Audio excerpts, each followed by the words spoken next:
Welcome back to the Cloth Diaper Podcast. My name is Bailey and this is Textile Tuesdays, which, if you can tell, I look exactly the same as the last two episodes because I'm pre-recording all of this for the simplicity of life. Today we are talking about the 5 things you need to know about bamboo textiles. And these are not just environmental things, these are also things about how this textile might work for you in your cloth diapering experience.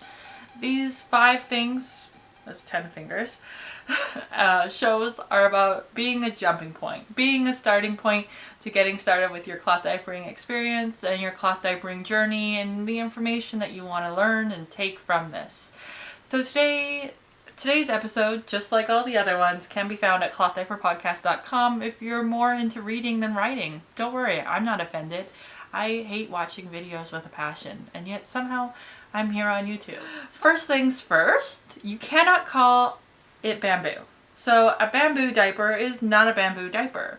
According to the FTC, as well as many marketing trade associations around the world, bamboo is not an actual fiber. So once you make bamboo into clothing, it no longer looks and feels like bamboo. It's actually now a rayon or a viscose. So that's why when you turn over a diaper and you look at the label, it will usually say viscose from bamboo or rayon from bamboo, because bamboo has gone through so many chemical processes that it now looks and feels more like a synthetic than an actual bamboo. You can get bamboo textiles. They typically are more of a linen, rougher feel, and they do a retting process to it, but that's not the bamboo on the market. So in an attempt to reduce greenwashing, many marketing agencies have said, no, you can't call it bamboo, but marketing is still very fluffy. You will often see cloth diaper brands called my bamboo diapers, but really the label says viscose from bamboo. And it's considered a form of greenwashing and misperstruing, misinformation. Like, it's kind of like shady. It really should be called rayon from bamboo or viscose from bamboo. So the second thing you need to know about bamboo is not all bamboo is created equal.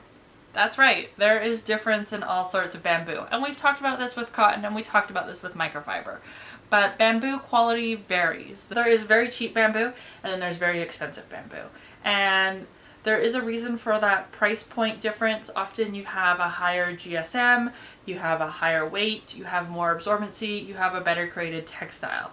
That's why a lot of the times when you're looking at bamboo inserts, some people will say, well, yeah, bamboo was amazing for me. And other people will be like, bamboo did not work for me.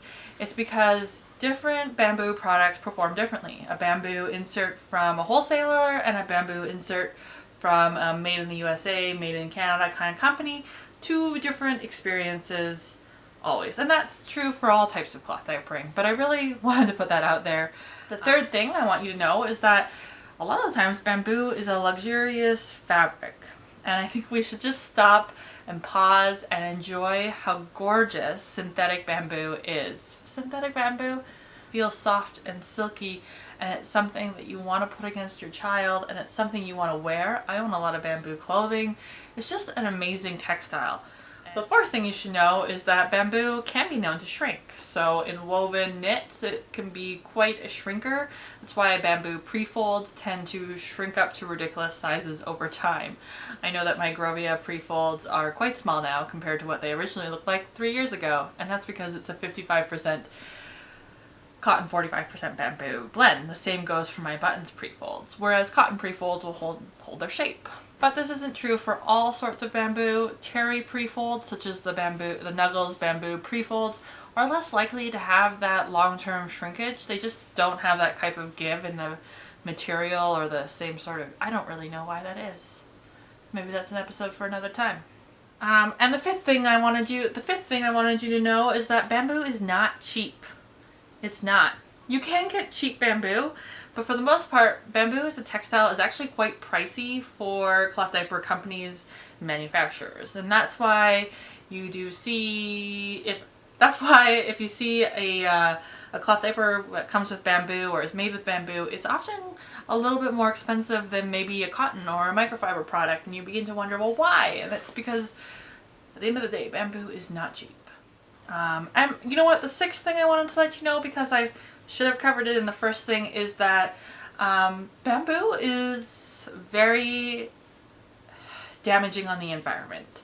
And while growing bamboo is super sustainable, provided you're not clear cutting forests to plant bamboo forests, bamboo doesn't require a lot of water, doesn't require a lot of fertilizers, herbicides, all of that stuff. Like, it's not like cotton.